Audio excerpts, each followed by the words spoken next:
வணக்கம். இன்றைய முக்கிய செய்திகள். புதுச்சேரியில் நகரமயமாதலால் முருங்கை மரம் கூட வீடுகளில் இல்லை. பைக், கார் வாங்கி நிறுத்த இடம் இருக்கு, ஆனால் மரம் வைக்க இடமில்லை என்றும் பசியில்லாத ஒரு நிலையை அரசு உருவாக்கி கொடுத்துள்ளது என வேளாண் துறை விழாவில் முதலமைச்சர் ரங்கசாமி பேசினார்.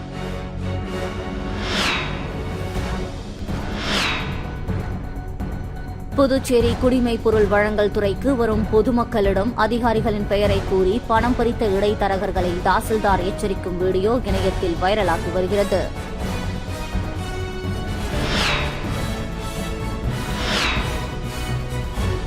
சைபர் குற்றவாளிகளை பிடிக்க வெளி மாநிலங்களுக்கு செல்லும் போலீசாருக்கு பயணப்படியை முன்கூட்டியே வழங்க வேண்டுமென எதிர்க்கட்சித் தலைவர் சிவா வலியுறுத்தியுள்ளார்.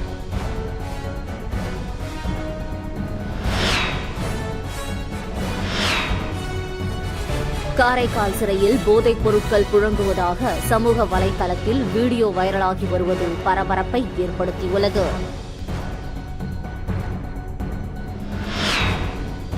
இனி வருவது விரிவான செய்திகள். புதுச்சேரியில் நகரமயமாதலால் முருங்கை மரம் கூட வீடுகளில் இல்லை. பைக், கார் வாங்கி நிறுத்த இடம் இருக்கு, ஆனால் மரம் வைக்க இடமில்லை என்றும் பசியில்லாத ஒரு நிலையை அரசு உருவாக்கி கொடுத்துள்ளது என வேளாண் துறை விழாவில் முதலமைச்சர் ரங்கசாமி பேசினார். புதுச்சேரி அரசு வேளாண் மற்றும் விவசாயிகள் நலத்துறை சார்பில் என் வீடு என் நலம் என்ற திட்டம் துவக்க விழா புதுச்சேரி தாவரவியல் பூங்காவில் நடைபெற்றது. வேளாண் துறை அமைச்சர் தேனி ஜெயக்குமார் தலைமை உரையாற்றினார். இதில் சிறப்பு விருந்தினராக முதலமைச்சர் ரங்கசாமி கலந்து கொண்டு ரூபாய் 5000 மதிப்புள்ள 21 பொருட்கள் அடங்கிய தோட்டக்கலை உபகரண தொகுப்புகளை துவக்கி வைத்து சுய உதவிக் குழுவை சேர்ந்த 200 பயனாளிகளுக்கு இலவசமாக வழங்கினார். இதில் சபாநாயகர் செல்வம், சட்டமன்ற உறுப்பினர் ஆனிபால் கென்னடி, அரசு செயலர் நெடுஞ்செழியன் மற்றும் துறை அதிகாரிகள், ஊழியர்கள், பயனாளிகள் கலந்து கொண்டனர். விழாவில் பேசிய முதலமைச்சர் ரங்கசாமி, என் வீடு என் நலம் என்றால் என் வீடு நன்றாக இருந்தால் நான் நன்றாக இருக்கிறேன் என்பதுதான் இந்த திட்டத்தின் பொருள். நகரமயமாதலால் விவசாய நிலம் குறைந்து கொண்டு வருகிறது. விவசாய உற்பத்தி, நமக்கு தேவையான உணவு உற்பத்தி குறைந்து வருகிறது. இரும்பு சத்துள்ள முருங்கைக்கீரையை அன்றைய காலத்தில் அதிகம் சாப்பிடுவார்கள். முருங்கை மரம் அனைத்து வீடுகளிலும் இருக்கும், ஆனால் இப்போது இல்லை. அனைத்து வீடுகளிலும் 4 பைக், கார் இருக்கிறது. அதற்கு இடம் இருக்கு வீடுகளில், ஆனால் முருங்கை மரம் வைக்க இடம் இல்லை என சுட்டிக்காட்டி பேசிய அவர், மாடி தோட்டம் அமைத்து முருங்கை மரம், மிளகாய், தக்காளி உள்ளிட்ட சாகுபடிகள் செய்யலாம். அதற்காகத்தான் இந்த திட்டத்தை துவக்கி வைத்துள்ளோம் என்றார். புதுச்சேரி குடிமைப் பொருள் வழங்கல் துறைக்கு வரும் பொதுமக்களிடம் அதிகாரிகளின் பெயரை கூறி பணம் பறித்த இடைத்தரகர்களை தாசில்தார் எச்சரிக்கும் வீடியோ இணையத்தில் வைரலாகி வருகிறது. புதுச்சேரி தட்டாஞ்சாவடி பகுதியில் குடிமைப் பொருள் வழங்கல் துறை அலுவலகம் உள்ளது. இங்கு நாள்தோறும் ஆயிரக்கணக்கான பொதுமக்கள் ரேஷன் கார்டு தொடர்பான சேவைகளுக்கு வருகின்றனர். குடும்ப அட்டையில் பெயர் சேர்ப்பது, பெயர் நீக்குவது, சிவப்பு நிற குடும்ப அட்டைக்கு விண்ணப்பிப்பது என பல்வேறு பணிகளுக்கு இங்கு லஞ்சம் வாங்குவதாக புகார் கூறப்படுகிறது. மேலும் கல்வி அறிவு இல்லாத ஏழை எளிய மக்களிடம் விண்ணப்பங்களை பூர்த்தி செய்து தரும் நபர்கள் லஞ்சம் வாங்குவதாகவும் குற்றச்சாட்டு உள்ளது. இந்த நிலையில் இன்று பல்வேறு பணிகளுக்காக அலுவலகம் வந்த பொதுமக்களிடம் அதிகாரிகளின் பெயரை கூறி இடைத்தரகர்கள் பணம் வசூலித்ததாக கூறப்படுகிறது. இதுகுறித்து தகவல் அறிந்த குடிமைப் பொருள் வழங்கல் துறை தாசில்தார் சரவணன் பணம் கொடுத்து ஏமாந்த பொதுமக்களுடன் நேரடியாக சென்று இடைத்தரகர்களுடன் கடும் வாக்குவாதத்தில் ஈடுபட்டார். பொதுமக்களிடம் அதிகாரிகளின் பெயரை கூறி ஏமாற்றி பணம் பறித்தால் காவல் நிலையத்தில் புகார் அளிப்பேன் என எச்சரிக்கை விடுத்தார். தற்போது இந்த வீடியோ சமூக வலைதளங்களில் வைரலாகி வருகிறது. புதுச்சேரி புதிய பஸ் நிலையத்தில் மேற்கூரை இல்லாமல் இருசக்கர வாகனங்கள் வெயில் மற்றும் மழையில் நனைந்து வருகிறது. புதுச்சேரியில் ஸ்மார்ட் சிட்டி திட்டத்தின் மூலம் புதிய பஸ் நிலையம் கட்டப்பட்டு திறக்கப்பட்டது. பஸ் நிலையம் அருகில் இருசக்கர வாகனங்கள் நிறுத்துவதற்கு இடம் ஒதுக்கப்பட்டது. பஸ் நிலையம் திறக்கப்பட்டதிலிருந்து இதுவரை மேற்கூரை கட்டாமல் இருசக்கர வாகனங்கள் வெயில் மற்றும் மழையில் நனைந்தபடியே நிற்கிறது. வாகனம் நிறுத்துவதற்கு கட்டணம் வசூல் செய்தும் மேற்கூரை அமைக்காமல் இருந்து வருகிறது. மேலும் வெளியூர் செல்பவர்கள் இருசக்கர வாகனங்களை நிறுத்துவதற்கு போதிய இடம் இல்லாமலும் வாகனங்கள் நிறுத்தும் போது இடிபாடுகளுடன் நிறுத்தப்பட்டு வருகிறது. அதனால் வாகனங்களை எடுக்க முடியாமல் பொதுமக்கள் அவதிப்பட்டு வருகின்றனர். சைபர் குற்றவாளிகளை பிடிக்க வெளி மாநிலங்களுக்கு செல்லும் போலீசாருக்கு பயணப்படியை முன்கூட்டியே வழங்க வேண்டுமென எதிர்க்கட்சித் தலைவர் சிவா வலியுறுத்தியுள்ளார். இது தொடர்பாக அவர் வெளியிட்டுள்ள அறிக்கையில், சைபர் வழக்குகளில் வெளிமாநில குற்றவாளிகளை பிடிக்க செல்லும் போலீசாருக்கு முன்கூட்டியே போக்குவரத்து பயணப்படியை அரசு வழங்க வேண்டும். கடந்த பட்ஜெட்டில் சைபர் கிரைம் போலீசாருக்கு பல்வேறு தொழில்நுட்ப கருவிகளை வாங்க 1 கோடி ரூபாய் நிதி ஒதுக்கியது. ஆனால் தொழில்நுட்ப உபகரணங்கள் எதுவும் இதுவரை வாங்கப்படவில்லை. இதனால் சைபர் குற்றவாளிகளை உடனடியாக பிடிக்கவும் அவர்களிடம் இருந்து பணத்தையும் உடனடியாக மீட்கவும் முடிவதில்லை. எனவே விரைந்து சைபர் கிரைமிற்கு தேவையான நவீன தொழில்நுட்ப உபகரணங்களை வாங்கித் தரவும், சைபர் கிரைம் நிலையத்திற்கு கூடுதல் போலீசாரை நியமிக்கவும் அரசு நடவடிக்கை எடுக்க வேண்டும் என குறிப்பிடப்பட்டுள்ளது. காரைக்கால் சிறையில் போதைப் பொருட்கள் புழங்குவதாக சமூக வலைதளத்தில் வீடியோ வைரலாகி வருவது பரபரப்பை ஏற்படுத்தியுள்ளது.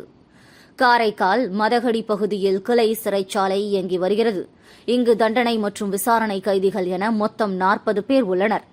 இந்நிலையில் சிறையில் தண்டனை முடித்து கடந்த 13ஆம் தேதி வெளியே வந்த காரைக்கால் மேடு மீனவ கிராமத்தைச் சேர்ந்த தினேஷ் சிறையில் நடக்கும் பல்வேறு பிரச்சினைகள் குறித்து வெளியிட்ட வீடியோ ஒன்று சமூக வலைதளங்களில் வைரலாகி பெரும் பரபரப்பை ஏற்படுத்தியுள்ளது.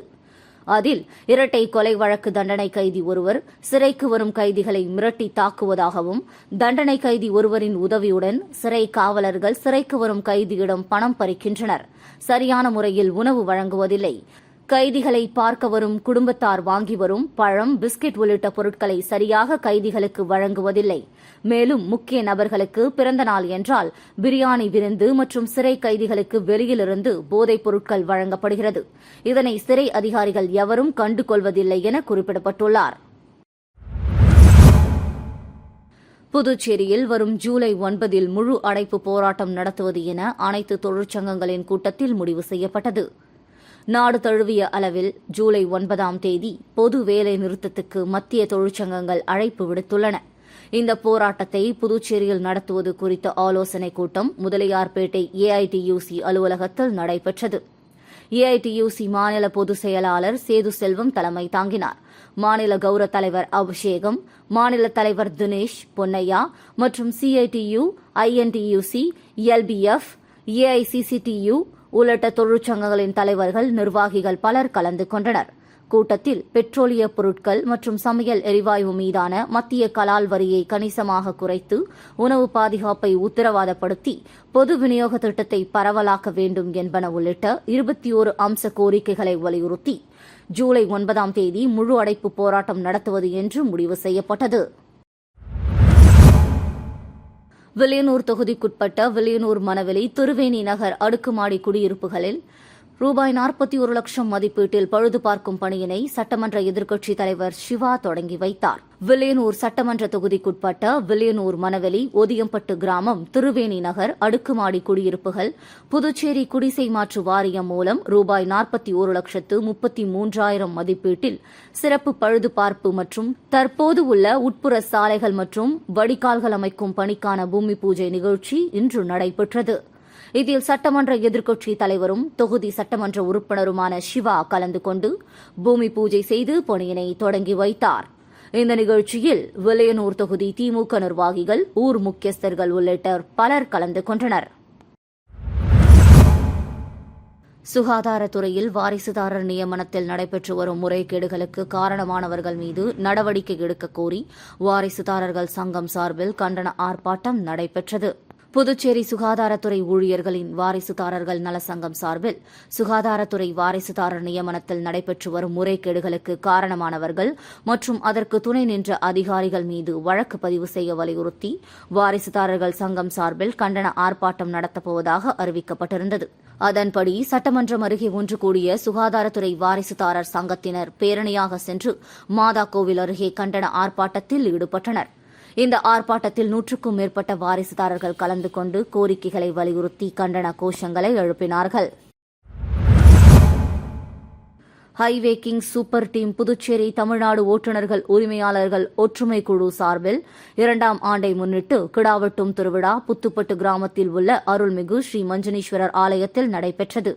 Highway king super team Puducherry மற்றும் தமிழ்நாடு ஓட்டுநர்கள் உரிமையாளர்கள் ஒற்றுமை குழு சார்பில் 2ஆம் ஆண்டு கிடாவெட்டும் திருவிழா தமிழக பகுதியான புத்துப்பட்டு கிராமத்தில் அமைந்துள்ள அருள்மிகு ஸ்ரீ மஞ்சனீஸ்வரர் ஆலயத்தில் பொங்கலிட்டு கெடாவெட்டி வாகனங்களுக்கு சிறப்பு பூஜை செய்து கொண்டாடப்பட்டது. இந்த நிகழ்ச்சியில் தமிழகம் மற்றும் புதுச்சேரியை சேர்ந்த சுமார் 300க்கும் மேற்பட்ட லாரி மற்றும் டெம்போ கனரக வாகனங்களின் உரிமையாளர்கள், ஓட்டுநர்கள் என தமிழகம் மற்றும் புதுச்சேரியில் உள்ள அனைத்து மாவட்டங்களிலிருந்தும் கலந்து கொண்டு சிறப்பித்தனர். மேலும் இவ்விழாவிற்கான ஏற்பாடுகளை புதுச்சேரி முத்து, திண்டுக்கல் கருப்புசாமி, சென்னை கார்த்திக் ஆகியோர் ஒன்றிணைந்து நிகழ்ச்சிக்கான ஏற்பாடுகளை சிறப்பாக செய்திருந்தனர். மேலும் இந்த நிகழ்ச்சியில் கலந்து கொண்ட அனைவருக்கும் கடா வெட்டி, பிரியாணி வழங்கப்பட்டது. மேலும் இவ்விழாவில் கலந்து கொண்ட அனைத்து வாகன உரிமையாளர் மற்றும் ஓட்டுநர்களுக்கு சால்வை அணிவித்து சிறப்பு செய்தனர்.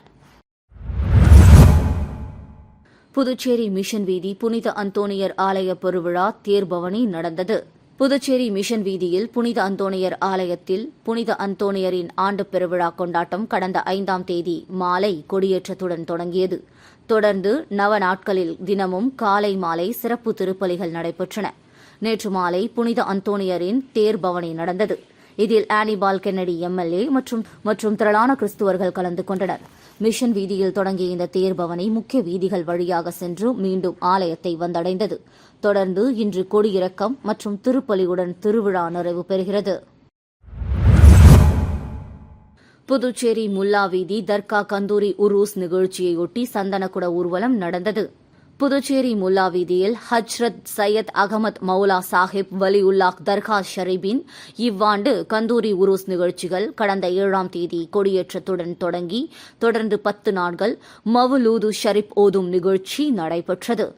முக்கிய நிகழ்வான சந்தனம் பூசுதல் நிகழ்ச்சி நேற்று இரவு நடந்தது. முன்னதாக சந்தனக்குட ஊர்வலம் நகரின் பல்வேறு வீதிகள் வழியாக வந்து இறுதியாக தர்காவை வந்தடைந்தது. ஊர்வலத்தில் சத்குரு பக் கிர்மார்கள் பங்கேற்று ராத்திபு நிகழ்ச்சியை நடத்தினர். நிகழ்ச்சியில் வக்பு போர்டு உறுப்பினர்கள் வழக்கறிஞர் அகமது, மார்க்க அறிஞர் அப்துல் ரஹ்மான், சமூக சேவகி பாத்திமா அலி, முத்தவல்லி ஜாகிர் உசேன், வக்பு அத்கார் இஸ்மாயில் மற்றும் ஜமாத்தார்கள், இஸ்லாமியர்கள் ஏராளமானோர் கலந்து கொண்டனர். ஏற்பாடுகளை புதுச்சேரி மாநில வக்பு வாரியம் செய்திருந்தது. அம்மா மக்கள் முன்னேற்றக் கழகம் புதுச்சேரி கிழக்கு மாநில நிர்வாகிகள் ஆலோசனைக் கூட்டம் மாநில செயலாளர் முருகன் தலைமையில் நடந்தது. புதுச்சேரி மாநில அம்மா மக்கள் முன்னேற்றக் கழகம் கிழக்கு மாநில நிர்வாகிகள் ஆலோசனைக் கூட்டம் முத்தியால்பேட்டை பகுதியில் உள்ள தலைமை அலுவலகத்தில் நடைபெற்றது. முன்னாள் எம்எல்ஏ யூசி ஆறுமுகம் முன்னிலையில் கிழக்கு மாநில செயலாளர் முருகன் தலைமையில் நடைபெற்றது.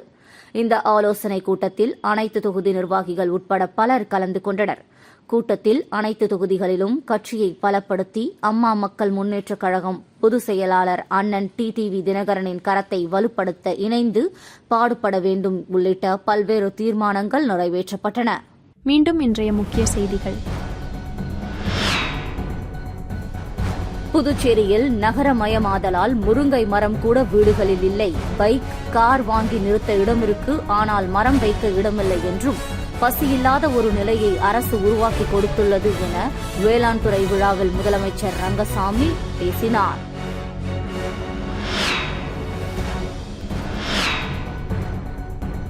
புதுச்சேரி குடிமைப் பொருள் வழங்கல் துறைக்கு வரும் பொதுமக்களிடம் அதிகாரிகளின் பெயரை கூறி பணம் பறித்த இடைத்தரகர்களை தாசில்தார் எச்சரிக்கும் வீடியோ இணையத்தில் வைரலாகி வருகிறது.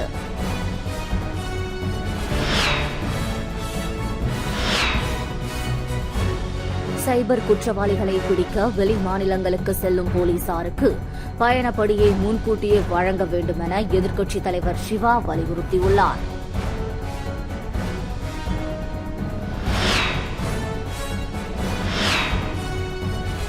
காரைக்கால் சிறையில் போதைப் பொருட்கள் புழங்குவதாக சமூக வலைதளத்தில் வீடியோ வைரலாகி வருவது பரபரப்பை ஏற்படுத்தியுள்ளது.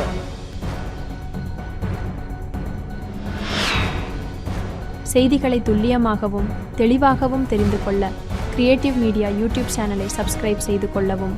நன்றி, வணக்கம்.